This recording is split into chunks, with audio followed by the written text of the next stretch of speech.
네, 오늘은 모세의 기도 세 번째 시간입니다. 지난 시간에 모세를 하나님께서 부르셔서 이집트로 가라. 가서 내 백성이 울부짖고 있으니까 430년 동안 그곳에서 울부짖고 있었는데 이제 그 백성을 이끌어내려고 한다. 네가 가서 저 백성을 인도해내는 지도자가 되어라. 하나님께서 이렇게 부르셨습니다. 그가 여러 가지 핑계를 대고 목합니다. 말도 못하고 하나님의 이름도 모르고 내가 어찌해야 될지 모르겠고 내가 거기서 피신하여 왔는데 어떻게 돌아갑니까?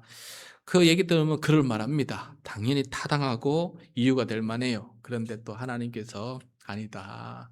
내가 너를 지명하여 불렀고 내가 너와 함께 할 것이고 내가 너의 입술에 말을 담아줄 것이고 너 그러면 너 형 아론을 같이 붙여줄 것이고 내 이름은 여호와다. 가서 행하라. 그러면 내가 다 도와줄 것이다. 이렇게 설득해서 이제 모세가 가게 되었죠.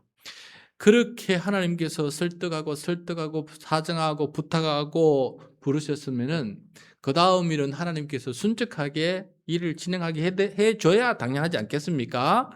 나를 이렇게 편히 쉬고 있는 목동으로 쉬고 있는 나를 부르셨으면은 일이 잘 되게끔 해주셔야 되는데 가서 전했더니 어떤 일이 벌어집니까? 이집트 왕이 이 괘씸한 놈들 하면서 너희들이 지금 노동에서 피해 가지고 도망치려고 너희들이 광야에 가서 하나님을 섬긴다는데 너희 일하기 싫어서 그런 거지 하면서 더 중한 노동을 가지 않았습니까? 어떤 노동입니까? 그동안 흙으로 벽돌을 짓고 집은 줬지 않았습니까? 근데 안 돼. 이제는 집도 너희들이 주워가도 구해가지고 벽돌을 똑같은 수량만큼 만들어라 하니까 백성의 지도자들이 찾아가서 너무 과합니다. 이거 못합니다. 그렇게 사정했는데도 이집트 왕이 뭐 들은 채 하지 않았습니까? 그래서 이제 화가 나서 나오는데 마침 길가에 모세가 있어서 만나서 화풀이를 했더니 모세가 어떻게 합니까? 기다려보라. 하나님께서 일하실 것이다. 하나님께서 일하신다. 기다려보라 했더니 어떤 일이 벌어졌습니까? 드디어 이집트에 10가지 재앙이 벌어지지 않았어요? 그러니까 자기들은 나가려고 아무리 노력했는데 못 나가는데 하나님께서 10가지 재앙을 내리니까 왕과 백성이 제발 좀 나가주세요. 제발 좀 나가주세요. 사정사정 부탁해서 검도 원도 받고 가축도 받으면서 그렇게 나오지 않았습니까? 그래서 이스라엘을 탈출하게 되었습니다. 이거 전부 다 하나님께서 하신 일이죠. 이스라엘 백성은 한 것 없지만은 하나님께서 그렇게 해서 그들이 탈출하게 되었습니다. 자, 이렇게 드디어 430년 동안 거기에 있었던 목적은 이루어졌습니다. 그 고센 땅에서 나일강 하구에서 비옥한 땅에서 이스라엘 백성이 야곱의 70인 가족이 내려가서 장정만 60만 명이 될 정도로 하나님께서 그 가족을 부흥시켜줘. 하늘의 별처럼 많게끔 그렇게 큰 민족 이루게 해주시지 않았습니까? 이제는 두 번째 약속의 땅으로 다시 가서 그 약속의 땅을 차지하려고 하는 거 아니겠습니까? 그래서 나와서 가거라 해서 이제 그 약속의 땅으로 가고 있는데 어떤 일이 벌어졌습니까? 이제는 뭐 무사 천리 그냥 약속의 땅에 가면 되는 줄 알았는데 앞에 홍해가 턱걸이 길을 어떻게 가다가 또 그래 가는지 모릅니다. 가다 보니까 앞에 홍해가 있어요. 그리고 뒤에는 뭐가 따라옵니까? 애굽 군대가 따라오지 않습니까? 애굽 군대가. 그래서 애굽 사람들이 막상 보내고 나니까 노동자도 없고 자기들이 일해야 되고 막 일은 진척이 안 되니까 어떻게 해요? 속았다 싶고 해가지고 장병을 이끌고 다시 붙들려고 쫓아오지 않았습니까? 그래서 앞에는 홍해요, 뒤에는 애국 군대, 진퇴양난에 빠졌습니다. 이때 백성들은 다시금 또 뭘 합니까? 원망을 하게 됐죠. 모세 니 따라왔다가 그렇게 하나님의 기적을 보고도 막상 또 어려움을 당하면은 여러분 이전 기적은 간데간데 없고 막상 눈앞에 있는 것만 이게 당황스럽고 두려운 거예요. 그래서 백성들은 또다시 모세를 원망하고 하나님을 불신하는 일이 벌어지게 됩니다. 그 말씀 우리 다시 한번 들어봅시다. 11절 12절입니다. 11절 12절 시작. 그들은 모세를 원망하며 말하였다. 이집트에는 묘자리가 없어서 우리를 이 광야에다가 끌어내어 죽이려는 것입니까? 우리를 이집트에서 끌어내어 여기서 이런 일을 당하게 하다니 왜 우리를 이렇게 만드십니까? 이집트에 있을 때에 우리가 이미 당신에게 말하지 않았습니까? 광야에 나가서 죽는 것보다 이집트 사람을 섬기는 것이 더 나으니 우리가 이집트 사람을 섬기게 그대로 내버려 두라고 하지 않았습니까? 모세를 원망하고 하는데 너무너무 논리적이에요. 들어보면 또 백성의 말이 정말 괜히 건드려가지고 그렇게 괜히 데리고 나온 것 같은 그런 인상을 주게 됩니다. 여러분, 우리가 하나님 일을 하다 보면은 하나님의 계획이 있습니다. 그래서 지금은 아브라함의 언약을 이루기 위해서 큰 민족이 이루어졌으니 내가 약속한 땅에서 그 나라를 일구고 그 다음에 복이 되어야 되고 그렇게 하나님을 섬기는 나라로 변해가야 되지 않겠습니까? 그래서 너무 익숙한 그에서 이탈해가지고 벗어나서 새로운 삶으로 가라 그러면은 누구든지 여러분 마찬가지입니다. 귀찮고 싫은데 왜 이렇게 하라 하는가? 그냥 다 적응이 돼가지고 다 적응해서 그렇게 알아 살아가고 있는데 왜 이렇게 또 나와서 더 힘들게 살아가느냐라고 이렇게 얘기하지 않습니까?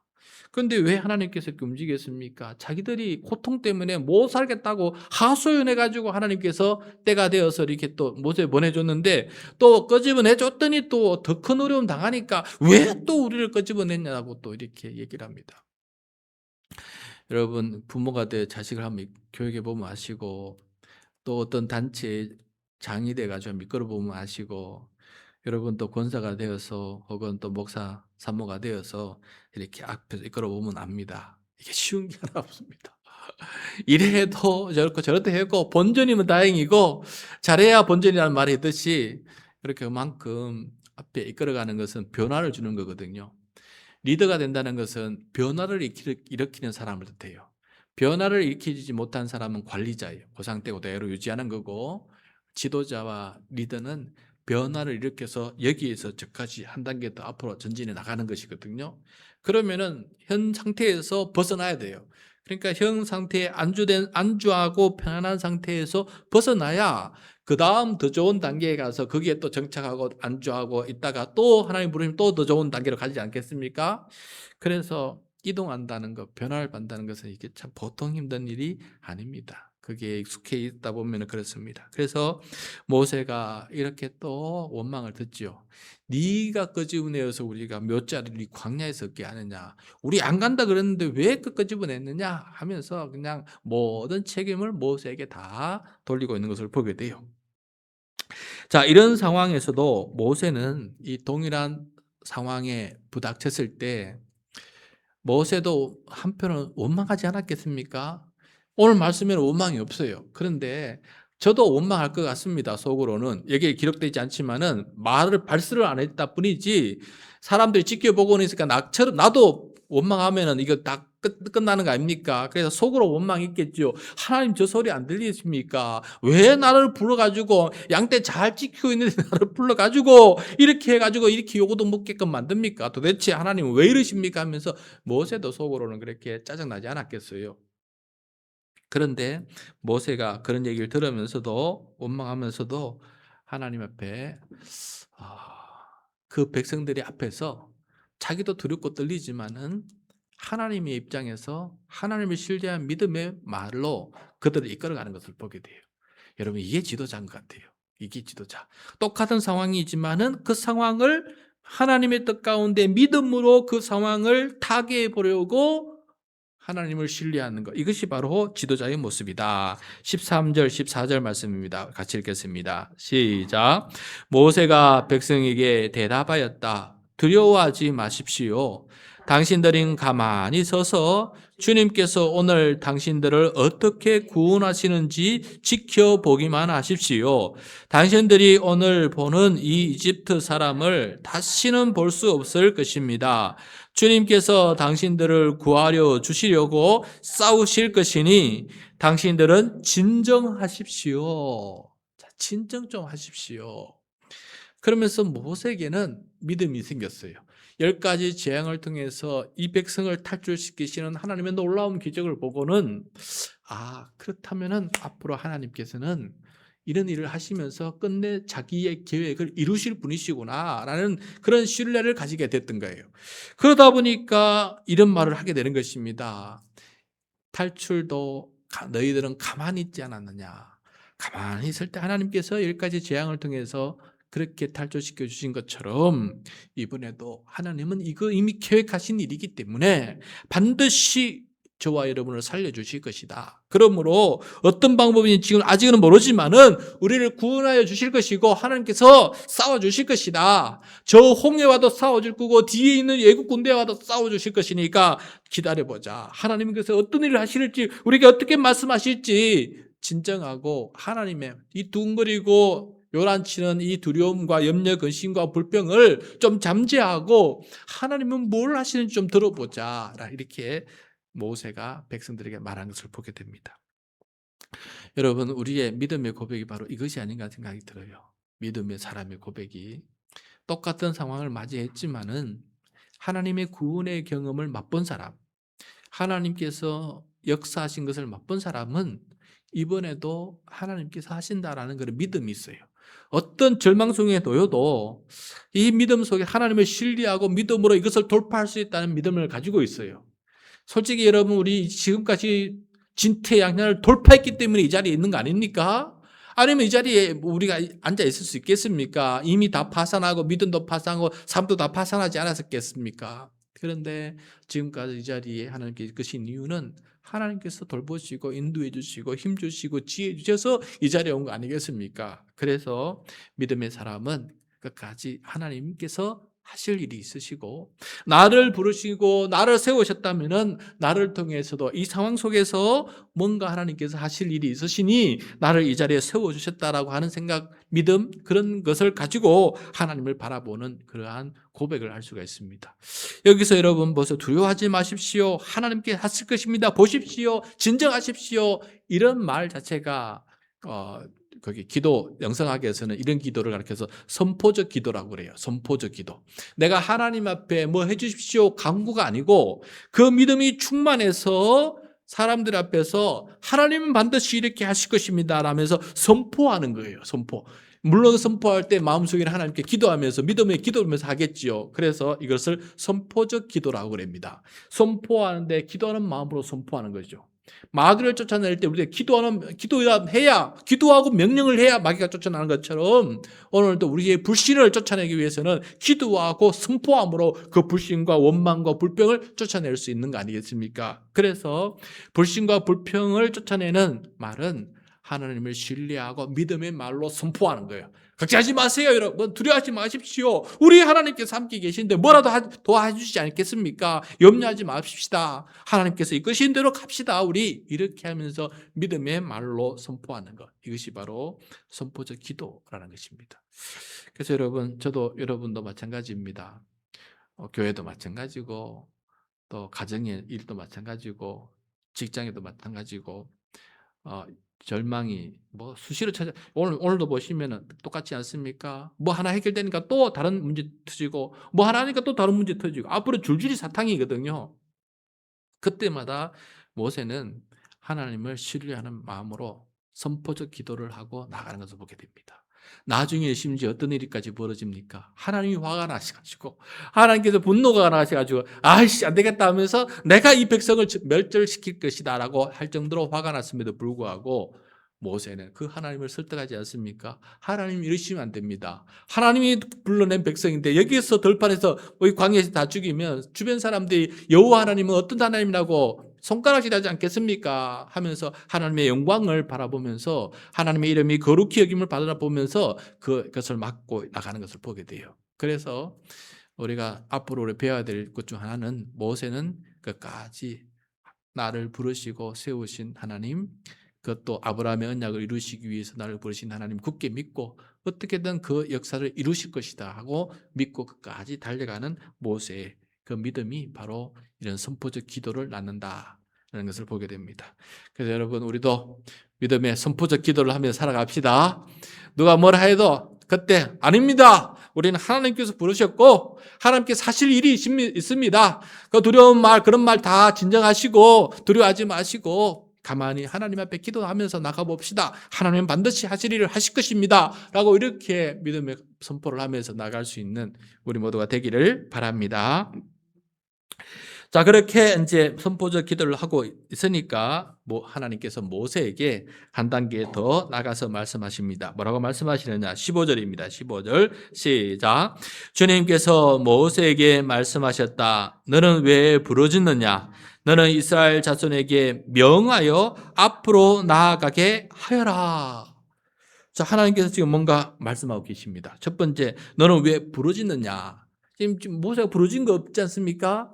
보니까 백성들에게 이렇게 선포할 때 큰 소리로 부르짖으면서 선포했던 거예요. 그래서 야, 왜 부르짖기만 하냐, 선포만 하냐? 명령해라, 명령. 그들에게 명령을 해라는 거예요. 믿음을 가지고 명령을 해라. 내가 앞으로 무엇을 명령해야 될 것인지 너에게 말씀해 줄 테니까, 가르쳐 줄 테니까 이제 이 백성들에게 명령을 하면서 담대하게 나가라 라고 이렇게 모세에게 말씀하는 걸 보게 됩니다. 여러분, 마귀가 쫓아나려면 예수 그리스도 이름으로 우리가 명해야 됩니다. 주 예수 그리스도 이름으로 명하노니 이 마귀야 떠나가라 물러가라 할 때 그게 그 명령이 힘이 있지 않습니까? 그것처럼 우리도 그렇게 명을 해야 된다는 것을 가르쳐주고 있어요.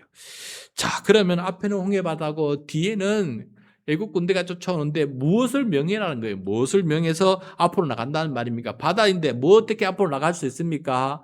그런데 앞으로 나갈 길을 하나님께서 만들어 주십니다. 16절입니다. 16절 시작. 너는 지팡이를 들고 바다 위로 너의 팔을 내밀어 바다가 갈라지게 하여라. 그러면 이스라엘 자손이 바다 한가운데로 마른 땅을 밟으며 지나갈 수 있을 것이다. 깜짝 놀랐을 거예요. 무엇을? 이런 이 기막힌 뜻밖의 놀라운 이런 일을 말씀하실까? 아무 상상도 하지 못했던 일 아닙니까? 평생 해보지도 못했고 평생 들어보지도 못했던 놀라운 기적이에요. 그 말을 하니까 홍해를 갈라놓으라니까 얼마나 놀랐습니까? 그래서 이제 앞에 누구에게 먼저 명령합니까? 홍해 바다에게 명령해라. 홍해 바다에게 바다야 갈라지라 라고 명령을 하라는 겁니다. 놀라운 믿음입니다. 여러분, 만약에 우리가 모세라였으면 하나님께서 이렇게 명을 내리시면 과연 우리가 믿음으로 지팡이를 던지면서 바다야 갈라져라 하고 많은 사람들이 지켜보고 있는데 할 수 있는 믿음이 있습니까? 담대함이 있겠습니까? 쉽지 않은 믿음이에요.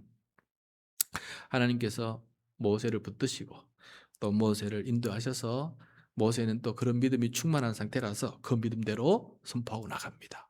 백성들이 지켜보는데 하나님께서 거짓말하시랴. 하나님 보고 명령합니다. 바다야 갈라져라. 이게 첫 번째 명령이에요. 바다야 갈라지라. 두 번째 명령은 지나가라라는 거거든요. 그거를 마른 땅으로 두려워요. 바다가 갈라져 있는데 양쪽에 물이 이렇게 서 있는데 언제 덮을지 모르잖아요. 그런데 지나가라 명하는 것을 보게 돼요. 그래서 모세의 기도를 보면 선포적 기도를 뛰어넘어서 이제는 명하는 기도, 하나님의 말씀대로 명하고 그대로 진행하게끔 이끌어가는 이 모세의 믿음에 충만한 이 명령 기도를 보게 됩니다. 선포적 기도, 그 다음에 명령하는 기도, 그가 나가는 것을 보게 돼요. 자, 그래서 오늘은 모세의 이 이야기를 통해서 우리가 배우고 익혀야 될 기도는 뭘까 살펴보게 되었는데, 먼저는 절망 앞에서 기도다. 절망.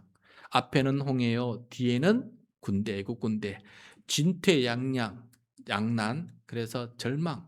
사람들은 절망해가지고 불평하고 원망하고 우리가 여기 다 죽었다. 왜 우리 관짝을 여기서 만드냐라고 이렇게 불평할 때, 절망 속에 있을 때 절망을 뚫고 나가는 기도가 뭐냐?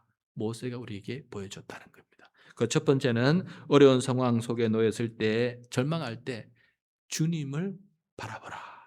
주님을. 절망 상황을 바라보지 말고 앞에 홍해나 뒤에 애국 군대를 보지 말고 그보다 더 위대하신 하나님을 바라보는 사람이 되어야 된다.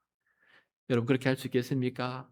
어려운 상황에 놓여도 주님을 바라볼 수 있는 믿음, 이거 놓치면 안 됩니다. 두 번째, 부르시고 보내신 주님의 뜻이 성취될 것이라는 신뢰를 가지는 것입니다.